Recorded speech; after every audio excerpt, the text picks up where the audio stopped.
George Orwell predicted a world where the threat of constant war kept the masses subdued. Hello, everybody. Hello. I'm glad to meet you here in Pyongyang. At the moment, the situation is very tense, as you know. Nobody knows when the war will erupt, but anyhow, we'll be safe in our country. You know, our boss has the mark, the Korean International Travel Company, so the Americans won't strike our boss. In North Korea, if you say the wrong thing, you will die. You will be sent to a political prison camp. Even if one knows, sees or hears something, one must pretend to be ignorant. Disagreement isn't an option. Disagreement means death. They take us to one of the country's biggest hospitals. Here, the doctor says, they can care for 1,300 patients. In the mausoleum, it was light and warm, and in the hospital, it's freezing. At least the power is on, but it's gone again. They show us a series of fancy machines, a CT scanner, UV lights, but something's missing. We haven't seen a single patient yet. There are no patients here? What? There are no patients. No, 오늘 환자가 없는 거. 네, 대체로 오전에 많이 내오라고 이건 매일입니다. Mostly in the morning they cure the disease. 그다음에는 이렇게 사회 활동을 하니까 대체로 오전에 옵니다. Normally they treat the patients in the morning. So why aren't we allowed to see them? We asked the doctor who defected about her experience of North Korean hospitals. If you, as a doctor, had said, we need more money for medicines for the patients, what would have happened to you? If that happens, they would kill me, the next day or even that same day. They would kill you regardless of your ranking. Even a high-ranking official would be killed. Everyone knows that. A ride on the metro. No ads, and it just so happens to be the deepest in the world. Handy if the war ever did go nuclear. This is the first moment we bump into ordinary North Koreans. Even in the tube, the regime's wall of sound never lets up. There are times when it feels like we're inside a doomsday cult.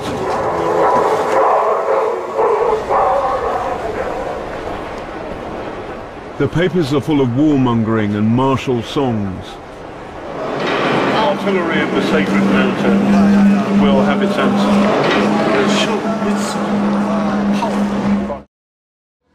The country has supposedly entered a new era with fun for everyone.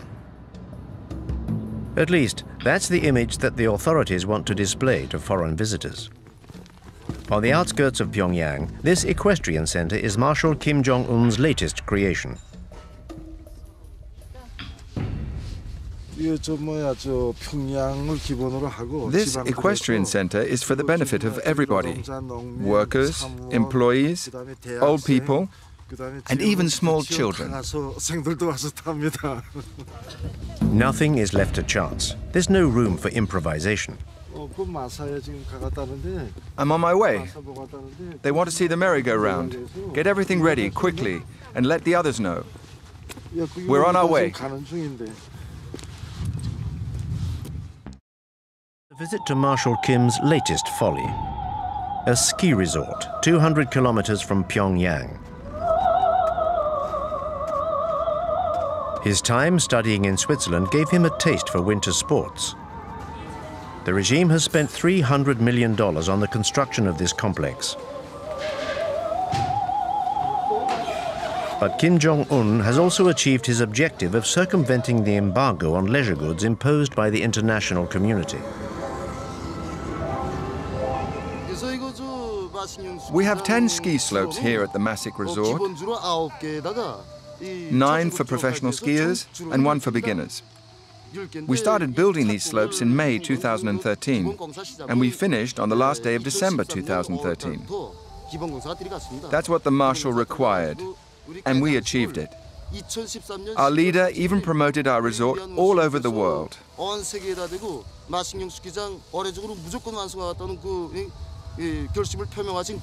Skiing is part of our country's culture. And so Kim Jong-un wanted this resort built to develop our civilization.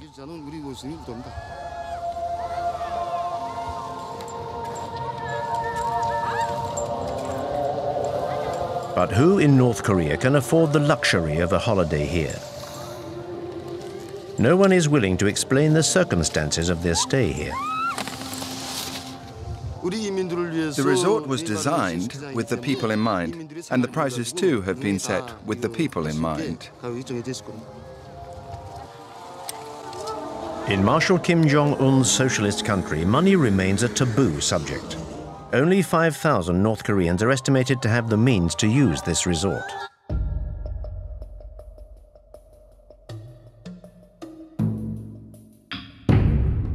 In the opinion of this North Korean refugee, these new facilities are unacceptable.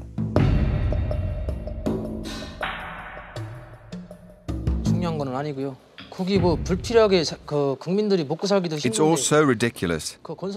People are starving to death, and these facilities are only for rich people from Pyongyang and no good to anyone else. The reality is that people in North Korea are suffering. In order to ensure their loyalty and to disguise the iron rod hanging over the population, Kim Jong-un has transformed Pyongyang into a shop window for the regime's privileged few.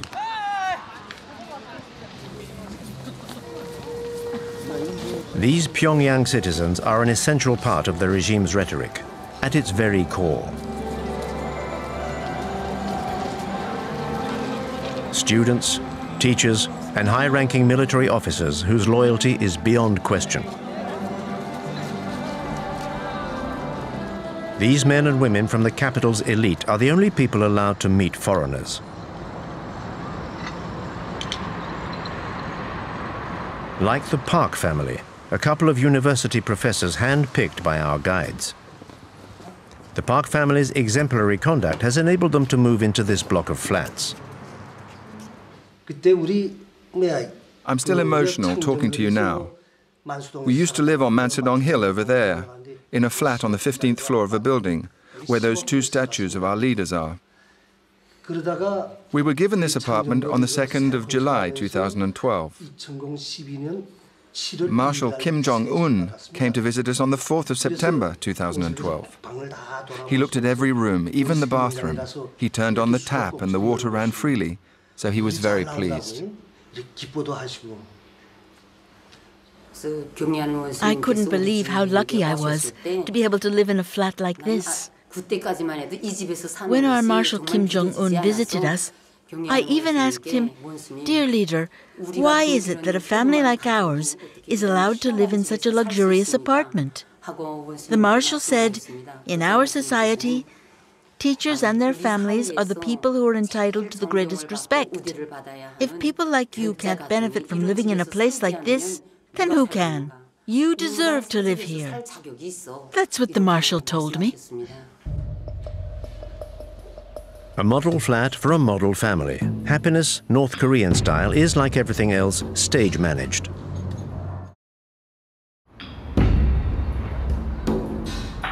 Under Kim Jong-un, the nation's future elite is being coached in Pyongyang's model schools. Our junior school gives out these red stars as rewards to children for good work. And when they see these stars, it also makes them want to join the army.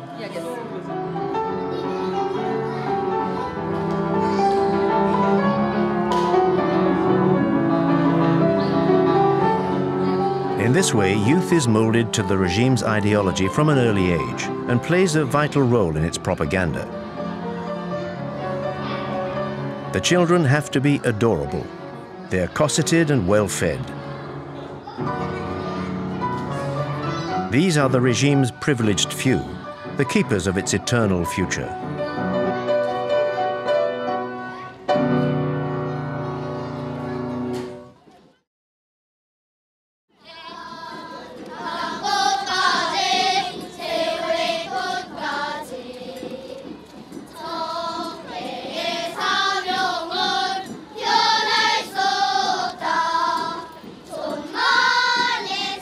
From infant school through to university, devotion to the leader seems unfailing.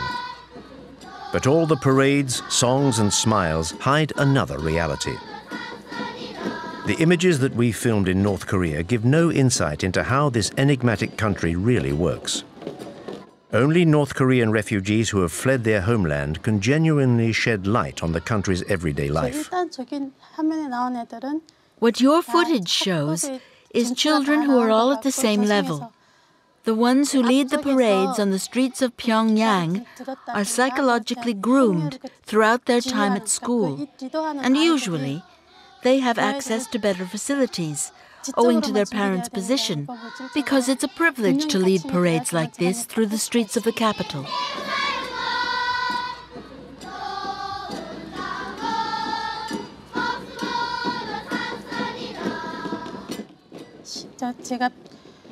The difference between the kids from Pyongyang and the kids from the countryside is their size. The children from the capital are much bigger than the country kids of the same age. This is due to lack of protein in their diet. It's at the entrance of what we're told is a collective farm. You get the feeling this isn't an ordinary farm. I might be wrong. So where are the crops, the fields, the animals?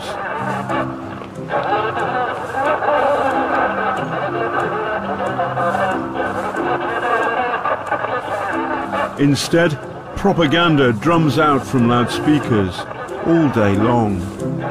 So what about the farm workers? Where do they live? They show us a model house, complete with model family, model kitchen, and a fridge full of food. But this didn't seem to have anything to do with farming. The regime is still incapable of feeding its people, but is keen to convince us that the opposite is true. Our journey now takes us on a visit to a naturally exemplary farm. These are the details commemorating our visits from General Kim Jong-il, who came 15 times to give us new instructions. His advice when he was here enabled us to improve production. He was very pleased. The general said, at first, the soil here was bad, but the good work of our farmers has allowed us to increase productivity. General Kim Jong-il himself said that our farm should become a model to the rest of the country. This model farm looks more like a ghost farm. According to the manager, 850 farmers work here. We do not see a single one. This dilapidated greenhouse is the regime's attempt to convince us of how modern its agricultural system is. In fact, what we produce here is mainly for the local population. We don't get involved in how many people we distribute vegetables to. There is an organization above us that calculates this and then gives us production targets for the year.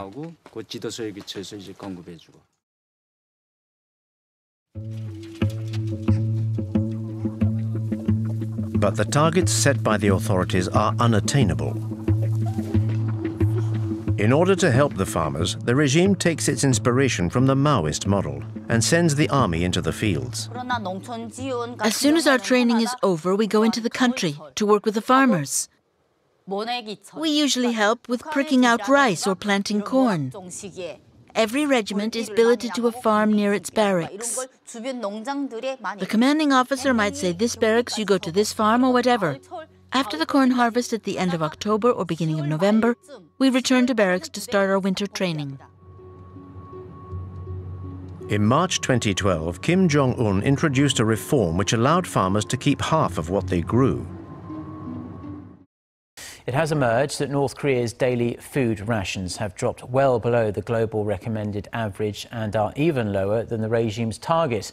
According to a report by Voice of America on Thursday, the average ration is 360 grams of food per person a day. That's a mere 60% of the United Nations minimum recommended amount and far short of the UN World Food Programme's minimum recommended amount of 600 grams a day. Now, the amount has declined since the second quarter of last year, when area residents were provided with slightly over 400 grams of food a day. Experts say the main cause for the shortage is likely a decline in rice and corn harvest last year. 북한과 같이 사회주의 국가는 공동 생산, 공동 분배를 원칙으로 하고 있고요. 그런데 일상 생활에서의 분배는 전 주민들을 대상으로 공평하게 분배하는 것을 기본으로 삼고 있습니다. The basic ration is food. For instance, the staple crop rice was distributed twice a month in 15-day cycles. On the defined day, a family representative goes to the distribution center, exchanges the rationing tokens for rice, with which the entire family had to live on for the following 2 weeks. 한쪽에는 전표를 떼는 사람들이 줄을 서 있고 한쪽에는 쌀을 타러 온 사람들이 줄을 서 있는 거예요. 그러니까 그게 줄을 서서 표를 떼고 표를 뗀 다음에 쌀을 타는 거예요. 줄이 완전히 이렇게 마당에까지 이렇게 막 뱀꼬리처럼 늘어져 있죠. North Korea's rationing system is not so simple or hardly fair. Rationing breaks down to 9 groups, depending largely on how much one contributes to economic activities. Workers are entitled to the largest quota, while housewives, retirees, and young children get less than 300 grams of mixed grains. Even among workers, what type of work they do determines how large a bag they can carry back home. Miners, soldiers, and other line of work that requires hard manual labor are entitled to maximum per capita quota of 900 grams. Another feature of North Korea's rationing system is that it is not entirely free. Each coupon has a token price. 아주 싼 가격으로, 그러니까 국정 가격이죠. 말하자면 국정 가격으로 정해진 양만큼 주민들에게 공급을 하는 것을 의미합니다. The public distribution system, in charge of feeding and clothing North Koreans, began to break down amid food shortages and the worsening economy, and the word rationing stopped being used. Food is now distributed to celebrate national holidays or special occasions, rather than being regularly rationed. North Koreans can no longer rely on state rations to sustain themselves, because even the scarce amount they get during national holidays are mostly low quality or inedible. The 100 grams of rice a North Korean gets is just enough to fill half of a cup when cooked. It contains 366 calories, which can hardly be called a generous day's meal to sustain an adult who needs at least 2,000 calories a day. North Korea is one of the poorest places on earth. So, welcome to the real North Korea. Life is bleak here, no reliable power, no freedoms as we know them, not even to travel to the capital without permission.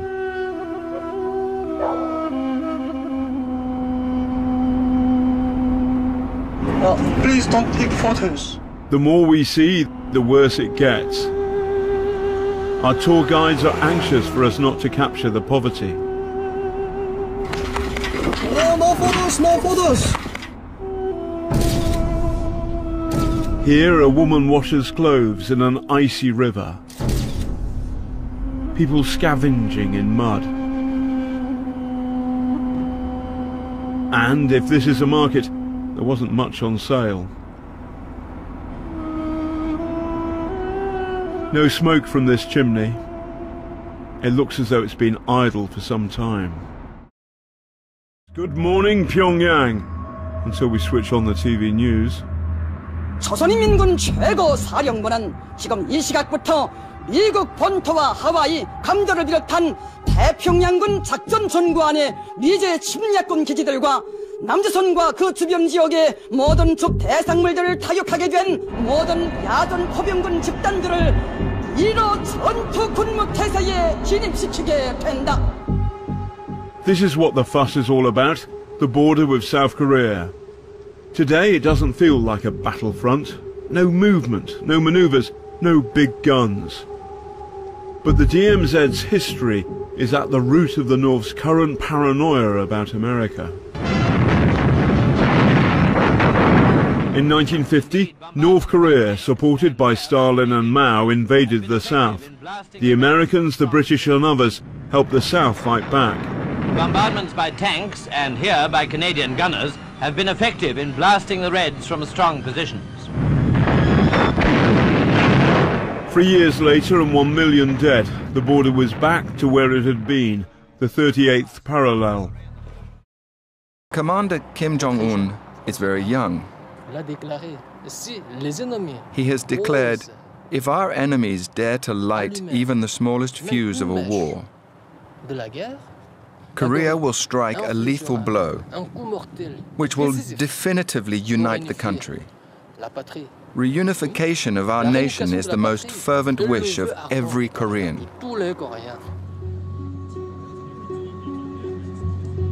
This desire for reunification dates from the end of the Korean War in 1953, when the peninsula was split into two countries. North Korea was subsequently run by Kim Il-sung until 1994, and then by his son, General Kim Jong-il, who died on the 17th of December, 2011.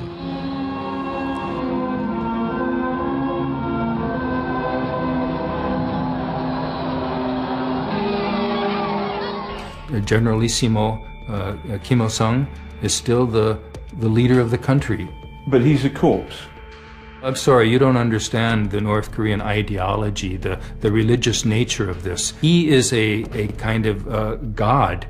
He lives eternally. As does his son, Kim Jong-il, Kim too, who lies in his own glass box.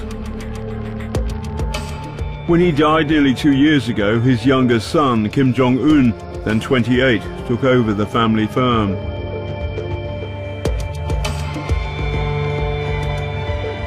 Kim III was schooled in Switzerland, became a general at 27, and has linked his star firmly to the military. So North Korea's ultra-nationalist, militaristic, and its leaders are gods. A worrying combination.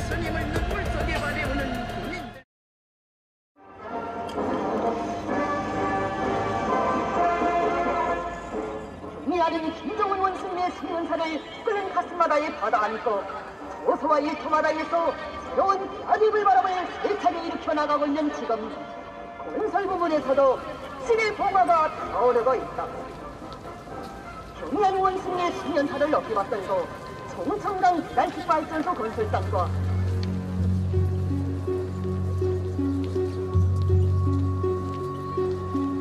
In this country of supreme leaders, even the smallest event is an opportunity to pay tribute to the leadership.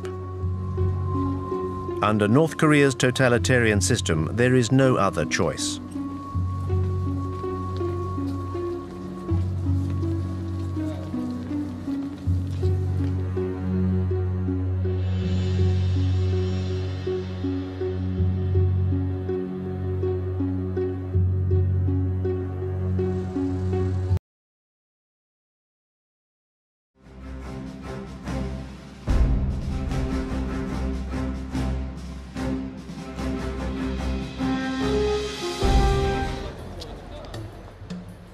There are smugglers who regularly cross the Two-Man River on the Chinese border and bring back contraband.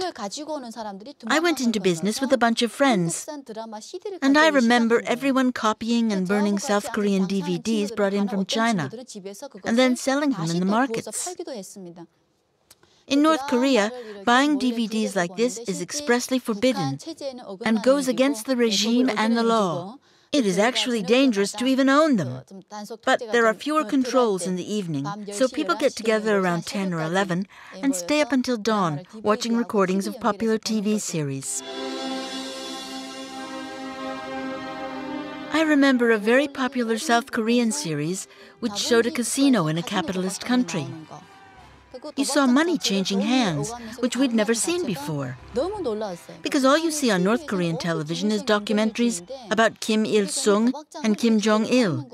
And it's still the same today. But in those South Korean series, I saw apartments and wardrobes full of clothes and shoes. The North Korean regime keeps on telling us that South Koreans are very poor. But the people in those series were really fashionably dressed, and I loved it.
The North Korean Gulag.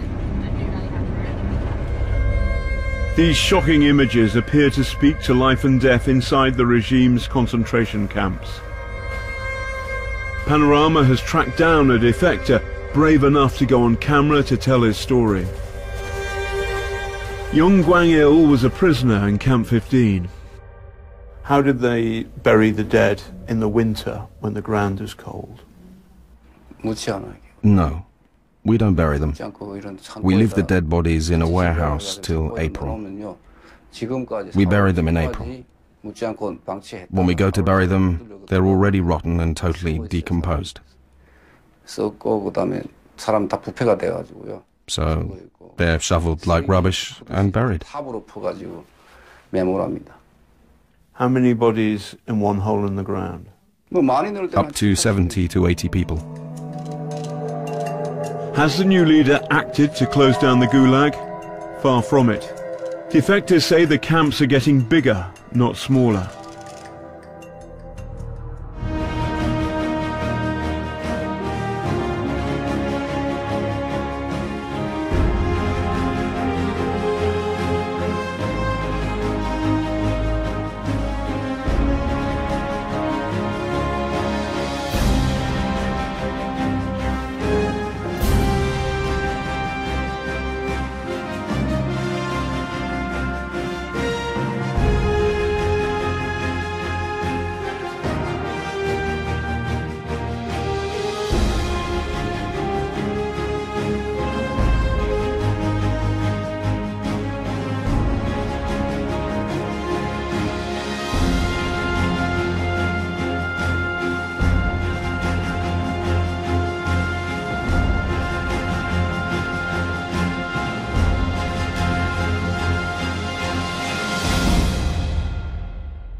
North Koreans have absolutely no chance of leaving the country legitimately. So despite the risk, many try clandestinely to cross the border into China.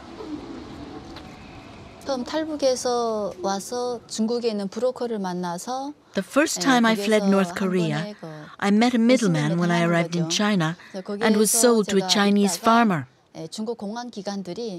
When you're on Chinese soil, you're considered an illegal immigrant and not a refugee. I ended up getting caught, and the Chinese authorities sent me back to North Korea. I was sent to a labor camp for a year. I was beaten for 3 days. The first few days are meant to frighten you and make you confess your crimes.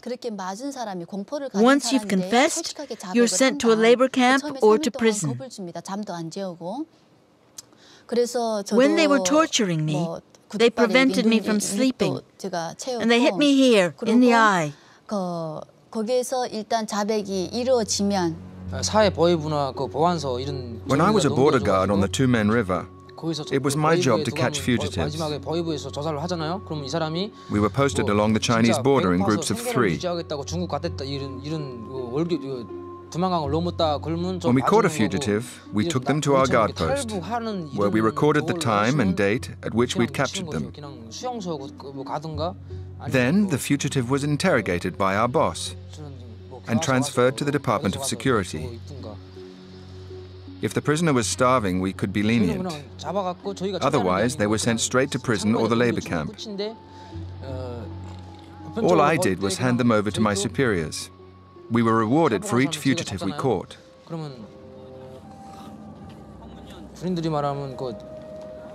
I stopped about 8 people from escaping across the Tumen River into China. If you catch 1 fugitive, you get a medal. If you catch 5 in the same year, the Labour Party awards you prizes and even holidays so that you can go home and see your family. The gulags, the political prisons, modern-day concentration camps. Satellite images show their scale, but for a picture of what they're really like, we can only rely on those who've been there. 밤마다 이제 뭐 누군가 이제 탈출을 시도하거나 아니면은 좀 안에서 좀 뭐 말을 좀 안 들었거나 뭐 이런 경우가 있으면은 안에서 그냥 다 벗겨놓고 그냥 때리는 거예요. 온 밤을 때려요. 그리고 이제 These sketches are the recollections of other prisoners who've managed to escape the camps. He's not seen them, but just listen to how his descriptions match. 안전원이 이제 그 꼬챙이 같은 거 들고 와가지고 다 어떤 남자들 여자들 이런 생식기나 이런 걸 이제 터치를 하면서 거기에 뭘 감췄나 뭐 이런 거 보고 이제 방 크기가 한 저 정도의 크기면 한 4평 남짓? 예, 굉장히 작은 방인데 거기에 이제 한 50-60명이 있는 거죠. 그러니까 그 앉아있기도 굉장히 어려워요. 그러니까 다 이렇게 빼곡히 이제 앉긴 하는데 제일 무서웠던 거는 그 사람들이 죽는다는 거를 밖에 어떤 사람들도 모르는 거예요. And Jae-yong arrived here in 2004. 세월에 뭐 어차피 북한이 다 먹고 살기 힘들어서 그래도 그러지 않아도 굶어 죽는 판에 In the 1990s, his eldest brother defected to Russia. That was effectively a death sentence for the rest of the family. They were all punished for the brother's crime. 부모님도 다 돌아가시고 우리 둘째 그 형도 그 가족들 애까지 어쨌든 다 굶어 죽고 제 동생도 뭐 굶어 죽고 어쨌든 그러니까 결국은 뭐 남은 것은 나하고 형하고 이제 이 세상에 알려야 되는 이런 못다한 일이 많은 사람이야. 그래서 나는 들어가서 그 모진 고문, 모진 아픈 매를 다 맞거든 내가.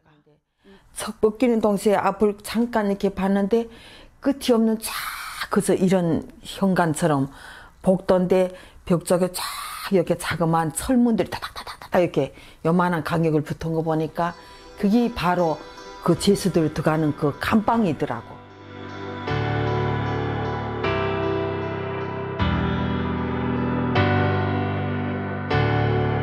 Again, sketches by others who have escaped are a chilling match for her testimony.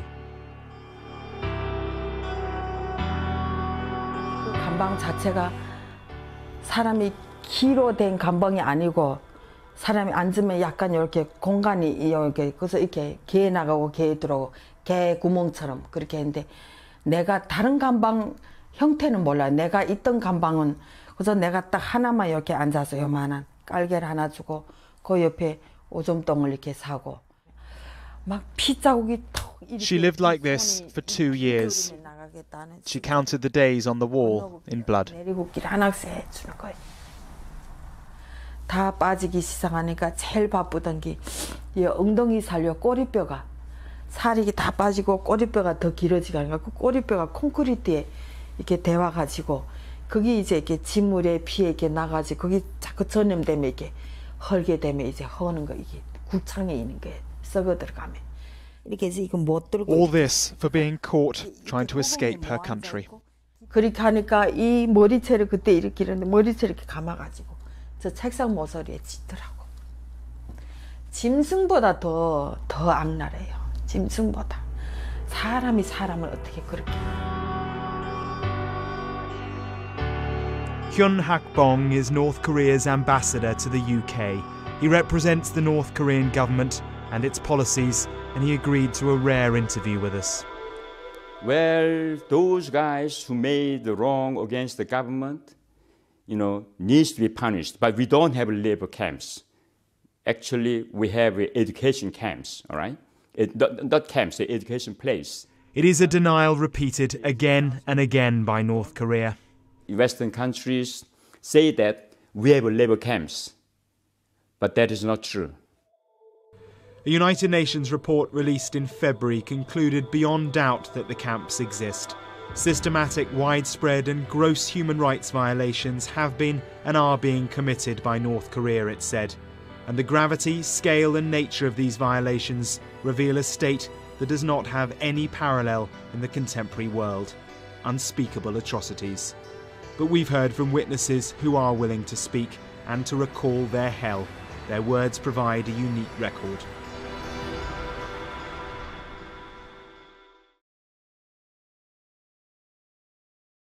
All those who do manage the escape, 2,000 or so a year, must endure an extraordinary journey. Their goal is the South Korean capital Seoul, a place where they're granted freedom. With no chance of crossing this border though, all of them head north to China. There they cross the Tumen River, which forms the country's northern border. In winter, it's easier, the river's frozen. From there they must survive undetected as they travel through China.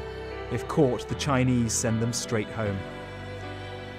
Their objective then is Southeast Asia, the South Korean embassy in Vietnam, Laos or Thailand.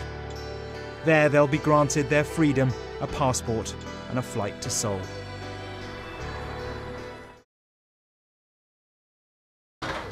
This retired scientist and her granddaughter are typical of this devotion to the regime.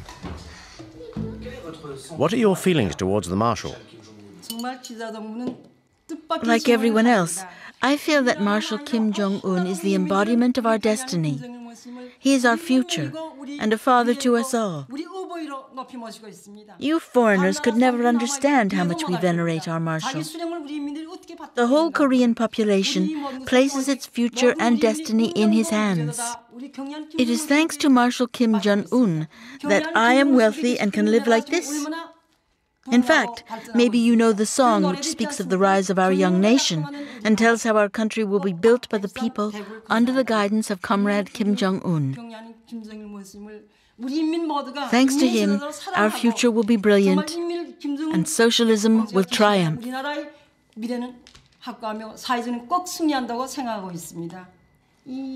How about a song?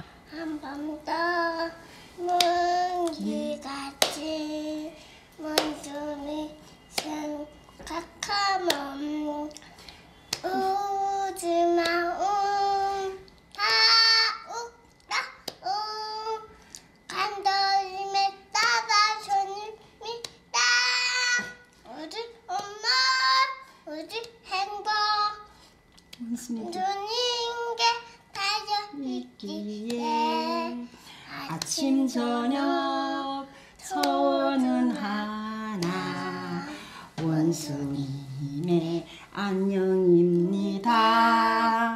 You see, even little children miss the marshal, so they salute him in their songs.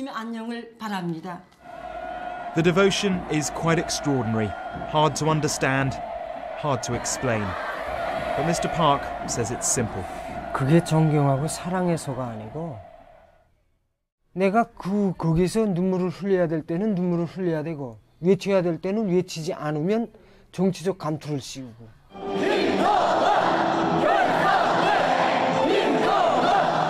사상투쟁 무대에 올려 세우고 끊임없이 괴롭히거든요. 자기뿐만 아니라 자기만 괴롭히면 좋겠는데 후대들까지 괴롭히니까 나 하나 잘못되면 좋겠는데 나 하나 잘못을 해서 이 죄 없는 아이들까지 애들까지 자식들까지 친척 형제들까지 법적 제재를 받거든요.